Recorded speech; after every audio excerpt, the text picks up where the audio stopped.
Hey everybody, how's it? Good morning. Yes, that's I have the bed head and the fresh cup of coffee. Sorry for that little ASMR moment, sipping the coffee. Wait a second.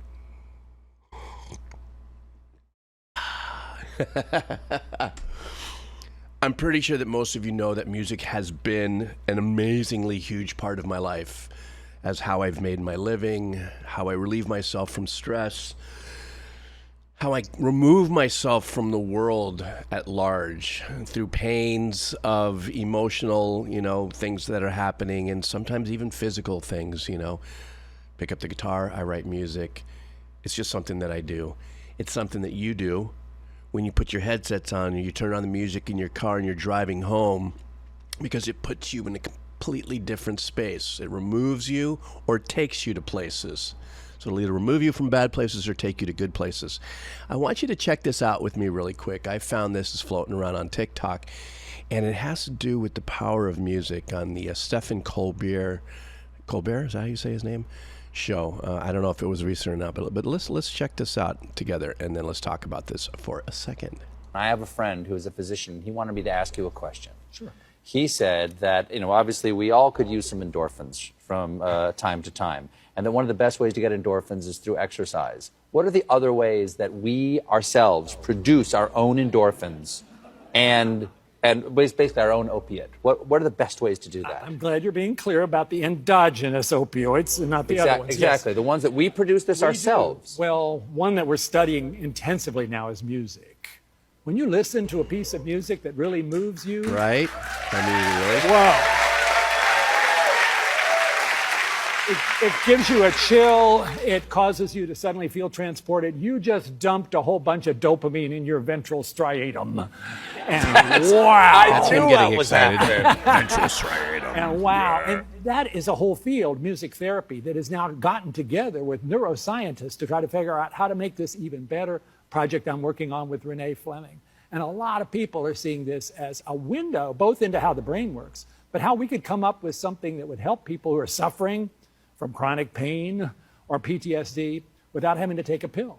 Listen to the right kind of music, you'll be much better.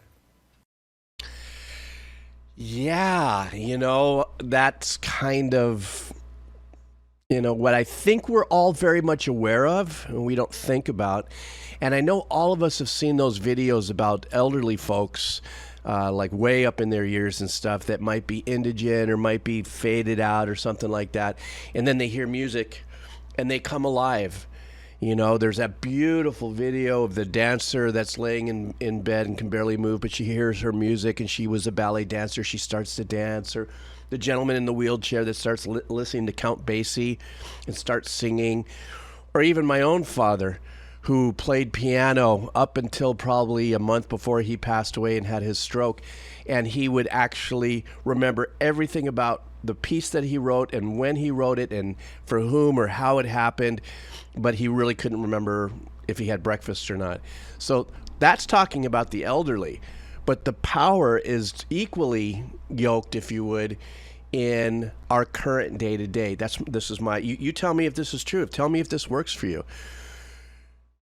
That if you wake up, for me, if I wake up in the morning, I still make my coffee. It's nice to have a little peace and quiet and stuff like that. But if I put on music that I just kind of want to chill to, even though I just get out of sleeping, right? I want to chill.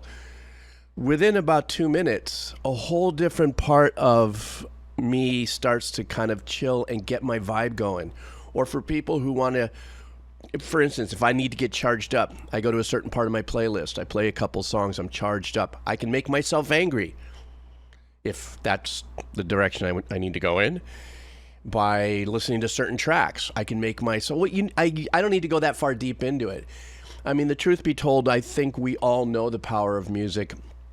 And I think without a doubt, the community that we have built together on Positive Wave Rider or the Decomposer Lounge or RPG's Music Arcade or my Twitch channel is really based around the power of music and what it does for us. And as far as music therapy, I've always been on the fence of what that really meant. You go somewhere and they teach, they tell you, well, you should listen to this and do that. I'm not too sure. Definitely not dumping on it. I'm just saying I just am not too sure how that part of the profession works. But what I do know is if I said to you going, bro, listen to this, I'll go, I'm just, life happens when you're doing a video. If I was to say, whoa, you know, let's change up the vibe a little bit, and you change the channel on the radio. I said radio because I just showed my age. But on your playlist or on your Spotify or whatever, you can actually change the vibe of the whole room.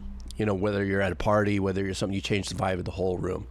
You know. Now, of course, there's those of us that are elitists in our genres that we love: classical, fusion, metal, EDM, hip hop, techno, trance, pop, country core. Believe it or not, that's the latest genre.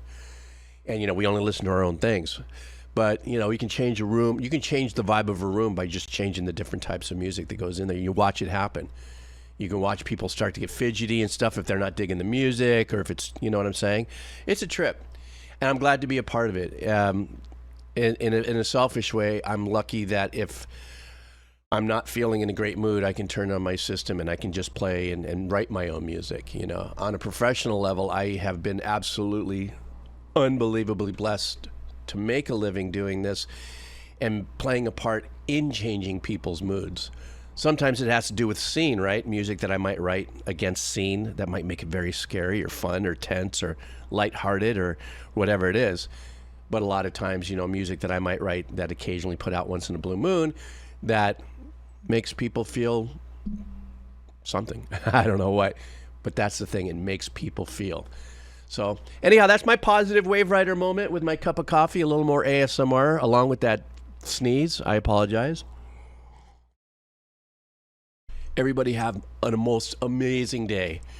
Remember, count the wins, pinch your arm, be grateful. Life is good because we have our own soundtrack of life. We have our own playlist, and you should go find it right now and turn it on. Take care. All right.